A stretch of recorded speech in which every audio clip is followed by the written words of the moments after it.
Hey everyone, welcome back to Automation. It's been a few weeks since I've played this game, but I'm excited to get back into it because today I want to talk about something that I'm actually a little bit passionate about. I know that might sound odd, I'm not really that type of person, but today is the day that we discuss the death or the presumed death of the V8, and my heart sinks ever lower because my goodness, man, V8s need to stick around. It's not exactly a new thing, but if you've noticed what's going on at Stellantis, basically they've been dropping the Hemi, the 5.7 especially, from pretty much everything, and that's one of my favorite engines, and it really sucks to see it go. So we're going to talk about that, and we're going to generate a car. I believe 2017 is the newest you can get for generations, so we'll go with that. And I think we'll go for a muscle premium type of vehicle. I'm hoping for a sedan, but let's see what we get. So what did we get? Well, muscle premium, it's bound to be a V8. Would you look at that? It's a 7.2 liter V8, 90 degrees, which is cool, naturally aspirated. Boy, you know I'm in love with the naturally aspirated V8s. Looks like it's dual overhead cam, which is cool. But yeah, we'll take a little bit of a closer look at that soon. This is definitely a muscle car. I think the AI did pretty good with its build, but we're going to improve it because that's what it's all about here. Back to the beginning, I'm actually going to swap it for the wagon variant of this car just because I think that's even cooler. That is just wicked. That's not something you see every day. So the AI kind of went with partial carbon monocoque. It's not exactly a realistic build, but double wishbone is cool. In the engine, we got some interesting stuff as well. Definitely some strange choices overall. But nothing here looks particularly egregious, which is good. The last time I made an AI engine like this, it did some weird stuff, so obviously it's improving. 464 horsepower, almost 800 newton meters of torque. That's pretty darn good. I think that's pretty much where we need to be. All that's left to do is actually design the thing and obviously go through the suspension and stuff, but let's design first while we talk about V8s. So with the Charger, the Challenger, and the Chrysler 300 going out of production, they're replacing it with a new Charger, I assume. I've seen some spy shots of it. It looks pretty interesting, but it's not going to be V8 powered from the sounds of things. It's going to have that Hurricane inline 6, which is not necessarily a bad engine. I'm just sad that we lose the 5.7 and also the 6.4, or I guess that's the 392. There's a ton of these Stellantis Hemis. Actually, there's a mountain of them. We got 5.7, 6.2, and 6.4, so maybe not as mountainous as I thought. So the Hurricane inline 6 is kind of taking over for the Hemi V8s. And I think the main reason for that is honestly just emissions at this point. The Gen 3 Hemis have been around for so long that at this point they just can't, it's not worth updating them to meet the current emission standards, which sucks because, man, the Hemis are really good and at this point reliable engines. I think one of the things, there is a whole discussion with this in my mind, but we tend to build really cool stuff, get them to their best point, and then toss them out for something new here, whereas other countries tend to hold on to stuff forever, like running the 4G63 or some variant of it in every single car. But the thing is that if production sticks around for a long time on an engine or a vehicle, that just means that there's a ton of time to improve that specific thing. So like the Ram trucks with the Classics as an example. The Classics are the best version of those trucks, even though they've been making them for like 10 years. Actually, it's more than 10 years. It's 15 years now that I think about it. But the Classics are the best version of those trucks because they've had a ton of time to nail the production of it. Obviously, they're making a ton of money on them because everything's all paid off, the tooling that is. But making a vehicle for a really long time gives you the opportunity to improve your production to the point that it's extremely efficient. So it just makes a lot of sense. And it's kind of the same way with the Hemis as well. They have the build down to a science, which makes a lot of sense because they're still putting them in everything. Okay, let's get away from Hemis a little bit, but basically my point is, what's happening is that the engines are being downsized and most of the time turbocharged.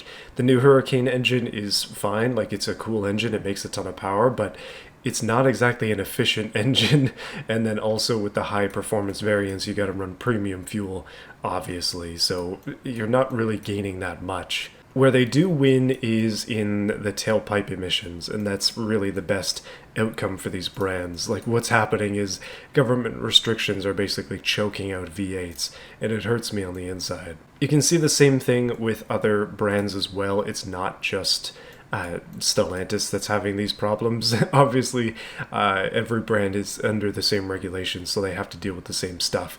Now, the thing is that I just think that Stellantis is a good example because they've kind of been a last bastion of V8 stuff, running V8s and stuff long past when other manufacturers have already given up. The Charger and Challenger are kind of the long-standing V8 cars in my mind, and it's cool that they've lasted this long, even though they're out of commission as of now. Now, I know that these cars have a bad reputation, and I'm not going to talk too much about that, but that's what you get when you got cheap V8 power. Chevy's been doing the same thing, or GM, I guess.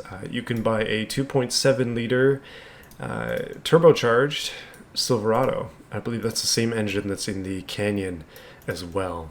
Now, let me emphasize, I don't hate the Silverados. I don't hate other brands just because I like one brand. I tend to like, I actually tend to like Ford trucks, but then I ended up buying a Ram, and now I kind of like Ram trucks. But that can always change. I'm not brand loyal. The thing is, though, that I tend to stick with the things that I like. And for me personally, I like naturally aspirated V8s, so it's very difficult for me to justify even thinking about purchasing a 4-cylinder Chevy. Like, the 2.7 turbo, it's probably a decent engine, but I just don't see the value. Especially not when you can get a 5.3 liter or a 6.2 liter V8. Like, if you actually use your truck for stuff, and maybe even if you don't, I just don't think that the 4-cylinder is going to be worth it in the long run, because you're running a smaller engine. At least in my mind, that means it's going to be stressed. And I realize that these engines are made to be stressed. They're engineered to be stressed. But, I don't know, monkey brain, it's like big engine under stressed versus small engine stressed. I'm going to choose the big engine every time. At least for this application. When it comes to the cars, I understand, like, stuff like the Charger and that. Like, it doesn't have to have a V8. It's just a lot more fun with a V8. So, I don't know.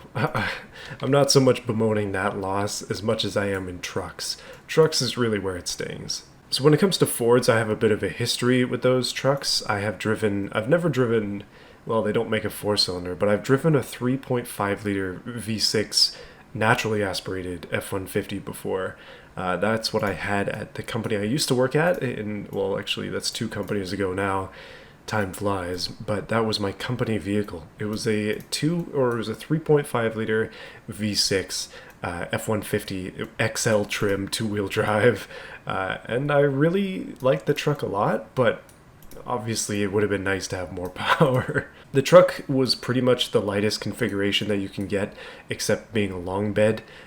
If it was a short bed, then it would have actually been the lightest configuration that you can get. Single cab, 2-wheel drive, bare bones truck. In that application, absolutely a small engine is not a bad thing. I have also driven a EcoBoost F-150, this one a little bit newer. Actually, I've driven several EcoBoost F-150s with the 3.5 EcoBoost. This time it was crew cab configuration, crew cab, long bed, 4-wheel drive, work truck spec XLT, I believe. And I've also driven several of the exact same configurations except 5.0s, and I vastly prefer the 5.0. Now, obviously, things can be different between the gear, like the rear end gear ratio and stuff, which will help determine your acceleration and the way that it drives, especially in terms of RPM at certain speeds. But the ones that I drove, the 5.0 just felt more responsive. Obviously, no turbo lag, and it just sounded way better as well. Obviously, I like V8s. I'm heavily biased, but to me, if I was going to buy a Ford, I wouldn't even look twice. Like, it has to be a 5.0. That doesn't mean that the EcoBoosts are bad, and I just don't think that they live up to the name EcoBoost. They get V8 or worse fuel economy, so what's the point? Look at this happy boy, so happy. I did not intend for this, but I'm keeping it. So I mentioned before that the reason that a lot of the V8s are being phased out, at least as I understand it, is due to emissions and it just not being worth it to basically redesign these engines in order to meet the current emissions requirements. Or in this case, companies plan very far in the future, so future emissions requirements. So what is the solution? Basically, what is at least my idea of a proposed solution as a non-automotive engineer? I don't know what I'm talking about, but I'm going to try to talk about it anyways. Basically, the way that I see it is I really wish that what they would have done instead of just downsizing engines, and I realize the technology's not quite there yet for this type of stuff, but it would be much better, in my mind, if these trucks were to go hybrid instead of small engines, big boost to keep the power. Now, I realize the biggest challenge with that is that hybrids, especially these days, don't tend to be able to tow very much. Like my wife and I, we have a hybrid RAV4, and the towing on that is quite a bit less than the non-hybrid. I think it's only like 1,500 pounds or something. Like, it cannot tow very much, but it's because the hybrid system will overheat if you're actually towing stuff, so you have to be careful. Now, Ford does make a power boost F-150, and it is not particularly efficient because it's the most powerful F-150 in the range unless you go for a Raptor. It's not made necessarily for efficiency, it's made for big power. Also, what on the planet is that? But I think if they made a more efficient, like efficiency-focused hybrid or even plug-in hybrid would be ideal. That could really make up the difference. I'd love to see a 5.0 hybrid. I know that's not going to happen. Mostly because the current hybrid is the 3.5 EcoBoost, because that's the engine they're very much pushing these days. When it comes to Stellantis, I would like to see, well, they do have some interesting stuff coming up with the whole like series hybrid system where they have a 3.6 Pentastar running as a generator, and then it's going to be basically an electric truck but with a generator in the front. That's really cool, and I'm eager to see how that works out. But I don't know, I just I kind of want to see a regular 5.7 Hemi plug-in hybrid version of the same truck. I think that'd be extremely cool, and that's the one I'd go for if the numbers were right. Obviously bearing how much it costs, these things are not cheap. I also don't really buy new vehicles, so I can't talk too much about that stuff. I'm very firmly in the just lightly used market. Now, I realize some of this discussion kind of sounds like I'm an old man yelling at a cloud, but that's not really my intention. I obviously have my own opinions on things, which is what I'm sharing, and I am curious to hear what yours are. So if you have a thought on this or a few thoughts, drop them in the comments. I tend to read most of the comments that come up on these videos, so I'm interested to hear what you think. Now, obviously, the country you live in is going to determine a lot of things about your thoughts on trucks. So let's talk about sports cars instead of just trucks, because I think most of us like sports cars, let's be real. So if you put aside emissions and you put aside a lot of the other concerns that are sort of causing this shrinking of vehicles, or not vehicles themselves, actually vehicles tend to get bigger, but shrinking of engines and then upping of turbos, I mean, that should be a good thing, right? But in some cases it really isn't. We also have sports cars that are kind of in that limbo as well, stuff where it has a V8 now, but it's going electric in the future, or it's just going to be cut off because it's just not meeting emissions requirements. Stuff like that really sucks. It definitely stings. Like, I remember when AMG meant like V8 or V12. These days, you can get a 4-cylinder AMG. It just doesn't register in my mind. Does BMW make any V8s anymore? I am not sure about that. I probably should have looked it up, but they definitely used to make more of them, and they used to make V10s too. Not anymore. We got rear-wheel drive dual clutch with a 7-speed, and the gearing and stuff is already set up with an LSD, which is nice. Sports compound radials, really decent offset stuff going on too, with a nice thick setup at the back, which I'm going to make even more thick. Offset wheels, which is nice. Vented discs on the front and the back, which is surprising because usually the AI likes to do drums, but it's all good. Sports Undertray. Everything here honestly looks pretty fine. I don't see any issues at all. Wow. Okay, let's get this thing into beamng.drive. I'm excited to try it out. V8 power, boys. So I kind of realized that I forgot to adjust the gearing, and also I probably should have collapsed the livery because now we have a no texture thing on there, which is fun. But the car looks pretty okay. It's just all gray and a little bit of black. It's not that exciting. Let's just pretend that badge on the front is a Ferrari badge instead of no texture. Also, this thing is dead silent, which is a mistake as well, because we needed to be letting that V8 breathe. Oh well. This was supposed to be a quick build, so it is indeed quick. Let's see how it goes. Oh my goodness. Yeah, traction control's overrated. We got power. Too much power.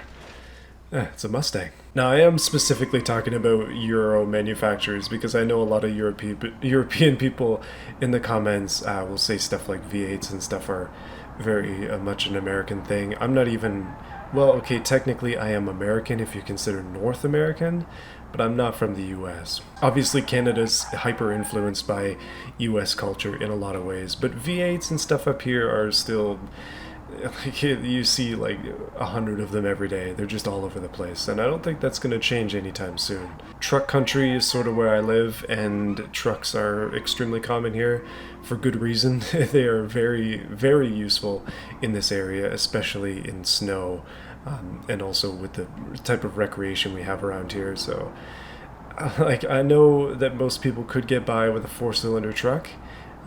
There definitely is a little bit of machoism in that area, but V8s, man, like, let's just drop all that stuff. Let's just drop any sort of preconceived notion and just talk about the facts. Understressed engines are really what we should be focusing on instead of these high-strung 4-cylinders, in my mind. Oh, drifting! I'm way better with a controller than I am with a wheel, aren't I? Don't watch that drifting video if you don't want to cringe.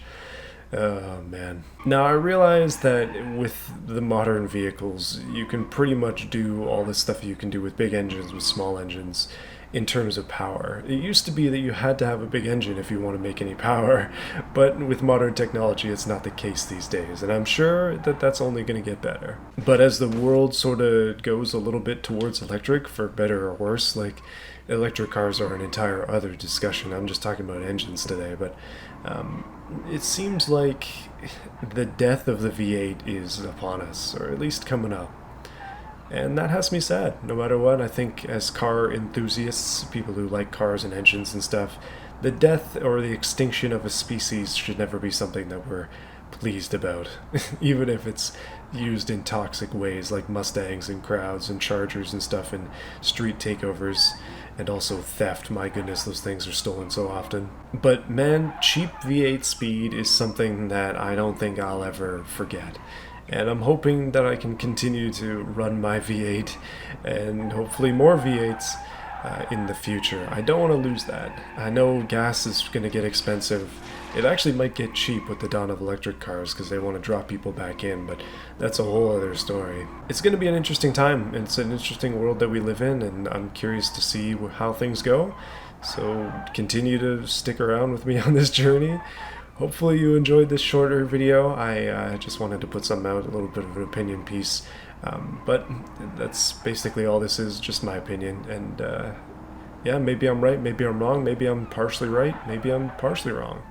That's just how things go. This is not a black and white issue. But what do you think? Is it truly the death of the V8? Are we going to see more? Is any company going to be bold enough to continue on with things? Don't you think GM will probably keep the LS engine going for a long time? I think they probably will. But we'll see. Maybe I might end up in one of those if that's what it takes to keep V8s going. Probably a used one, though. I'm part of the problem, aren't I? Oh, my goodness. Anyways, guys, thank you for watching. I'll see you again soon. More V8 content to come. Heck, maybe I'll scrap my 3.8 idea and we'll just shove a Genesis, or not a Genesis, but actually, yeah, a Genesis 5-liter V8 into my Tiguan. Sounds good, right? I think so. Until next time, guys, see you again soon. These videos are supported by my Patreon members and my YouTube members as well. Thank you to everybody in the V8 tier and under, i4 Turbo and i4, and then Patreon. There's really no order to this other than V8 on top, but there's a reason I put V8 on top, isn't there? Oh man. Wow, I made this like years ago. I'm pretty consistent. Wow, okay. Thank you to Overlord, Mancini Country, Baja Blast, I Look for High Milk, Shadow Jasper, Goofy Plays, Davis Heister, and J. Pope. I appreciate you guys a lot. Thank you for your support. I'll see you again soon. More automation stuff to come. I've just been too busy to really put any time into these videos, but yeah, I've just been overwhelmed. There's so much going on these days for the better, but once it gets settled down, it's going to be a lot easier to do stuff, and then maybe we can do a showcase as well. Until then, guys, see you soon.